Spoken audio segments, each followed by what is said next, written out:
just pile up. Most opponents are completely aware of that, guys. Thank you, Doris. Here's Champ, and he takes the fantastic lead pass up strong for the slam. Already seizing control of this game. Total control, Greg, and as well as they're playing at both ends, I look for this lead to get even larger. Now, here's Wall. He's been patient so far, nothing yet on the scoreboard. Oh, and here comes Johnson all alone. Here's Champ, and again, Boston with the triple. He is just tearing it up this court. That lead's not going anywhere while he's this high. The Cavaliers trail by 16.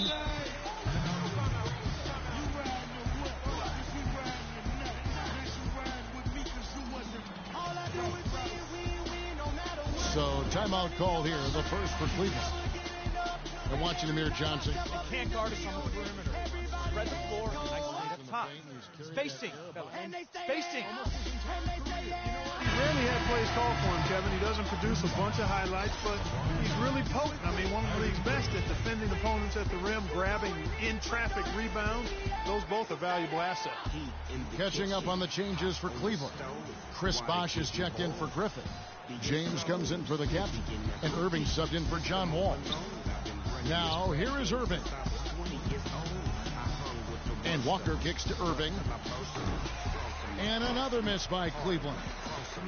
And talking about Amir Johnson, he's really the last of a discontinued model, if you will. When the Pistons called his name in the 2005 NBA draft, the year before the rookie age limit was put in place, he became the last 18-year-old drafted into our league. And it did take him a number of years to kind of get up to the pro speed. Here's Irving following the bucket by the Celtics. Smith with a wide open look. Yes! And it's Irving picking up the assist. How in the world did they let him get that wide open? 1:32 left here in the opening quarter. Guys, did you know not once in Johnson's 10 seasons has he averaged more than 11 points or 7.5 rebounds a game? Sometimes he doesn't even start, and yet there's a certain sect of followers who feel Amir Johnson is among the most valuable, efficient players in the league. So it's the Celtics now, after LeBron James's miss. And there are more points tacked on here to the early lead. And it's a nice lead as well. I mean, it's no mystery how they've done it. They're attacking the basket. The dish now to Walker. For the three, here's Bosh. Takes it up with both hands and rips it down. Fellas, that two-hand monster slam was vicious. I don't think there was anyone, and I mean anyone, that could have stopped him on that one. I tell you what, I'm glad they didn't try, because somebody might have got their feelings hurt.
Here's Irving. Banked in off the glass. Irving's got his first points of the night. Boy, you got to love that assist by LeBron. Boston leading by 15. Here's Champ. That's good from 17 feet away. It's taken them no time to build this lead up. Great first quarter offensively. But no time to relax here. They've got to keep the pressure on with the defense, and I think they've got to try to put this one away early. That's good. Guys, that's just really unstoppable. He poses a ton of matchup problems for whomever he's facing. Johnson dishes to Butler, and it's Boston with another. 8 of the last 10 points at that end of the court have been scored on very high percentage shots in the paint. And really, there is no resistance defensively right now. It is just far too easy. LeBron kicks to Walker. Out to Smith. Pulls up on the wing. That falls. Nice feed that time from Walker. Smith's got 5 points so far. And I like how he draws the attention on the inside and then a nice little kick out in rhythm for the jumper. And really, he's just done a great job of finding the open man every trip down.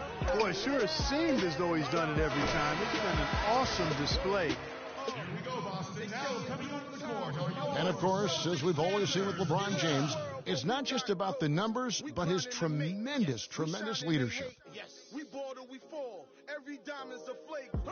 I put all the pressure on me to be better and come through for my teammates. This is the position I put myself in. It's the position I put our team in, and as the leader and the guy that goes out there and make things happen. Well, that there is straight talk from a man who does not pretend. LeBron James with a textbook example of how to take responsibility and lead. And, Kevin, that's why he is the king. He doesn't say, hey, I'm just one of the 5 guys. No, he knows who he is and what he has to do. Bottom line, he's the man. Climb on my shoulders, and I'm going to take you to the promised land. And welcome back. It's been all one-sided so far through the first quarter as our second quarter gets underway. And, guys, we've seen the Celtics really take control here.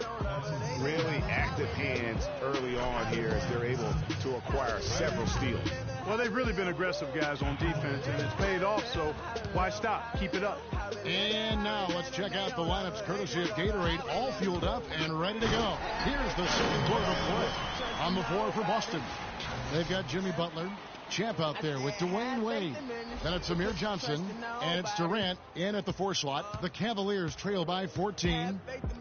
It was a tough battle down the stretch, but the Celtics were able to get back into the playoffs last year.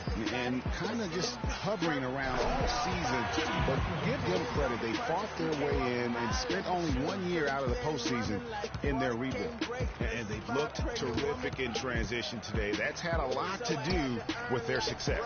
Well, it certainly has. I mean, they've done a really good job recognizing anytime they've had the numbers advantage, and then they've taken advantage. We've seen it time and time again here. You know, for the Celtics, the actual playoff series didn't go well. They got swept by the Cavaliers, but most people will remember the injuries from the series more than the play, and the Celtics have a bright future, no doubt. Champ, the pass to Wade. Nice ball movement by Boston. That's good. 23 points for Champ. Fantastic ball movement. They're picking them apart with their passing. Purposeful passing it is, partner. Their last 10 points have all come off assists. Well, listen, it was a forgettable series for Celtics fans. However, the Celtics' young core were able to experience postseason basketball. That's something that you can really never replicate. I'm sure they'll be hungry for more of it. And credit Brad Stevens on a terrific job. Timeout called the Cavaliers. Cleveland with a very strong year last year. They were a very solid team on the road, as most LeBron-led teams are. Clark. Yeah, he's a special guy in terms of how he can elevate other players. Didn't start out hot on the road, but eventually got it together and ended up 22-19 away from home. And we're now about a minute and a half into the second quarter. Irving for 3. Once again off the mark by Cleveland. You know what, though? Sometimes you can be too open. I think it may have surprised him, and that's why he missed. And now Doris Burke has an update from the sidelines. Thanks, guys. I got a chance to hear what Cleveland's head coach was saying to his team.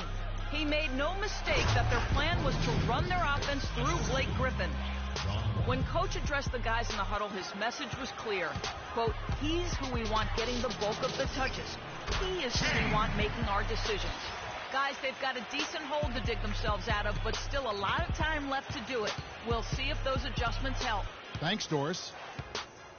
And back to the Cavs and their road play. Teams with a lot of new players coming in can struggle early. It's especially evident when playing on the road. And it's Butler with the jam. He always knows where his teammate's going to be, and Kevin, that will let him put the ball where he wants it, right waiting for him. Out left to the wing. Here's Tinsley, and that comes off the assist by John Wall. Wall's got 5 assists in the game. Boston leading by 19. You talk about being streaky on the road. That's what the Cavs were. I mean, could rattle off 4 wins on the road in a row, then come back empty from their next road trip. They did seem, though, to get stronger and more steady as the season went on. They get a hand on it, and they're pushing it up. Here's Champ, and that one is hammered home. I think that play sort of sums up what we've seen throughout, just simply being outplayed both sides of the ball. Smart basketball defensively turning into quick points. And that can't continue. I mean, if they hope to get back in this game, I mean, it's really deflating from a morale standpoint. They need stops and points, not turnovers. They get it back. Griffin, and he makes it look easy, dunking it hard with one hand. And gobbled up that rebound and went straight into attack mode on the putback. He is one of the most determined rebounders, Clark, we have got in the NBA. Yeah, you're calling it right, Kevin. I mean, he gets so many second chance points because of how hard he works to get to the rebound. My goodness, he sure can get off the ground. One of the best in the business for sure. You're right. I tell you what, he is an imposing finisher around the rim. He makes it look a little too easy. That makes it 10 of their last 12 points coming from inside the painted area. And really something that the defense has to address. Yeah, perfect release that time. I mean, I thought it might get blocked, but no. Yeah, he was giving up a lot of size in that particular matchup, but showed the excellent ability to get off that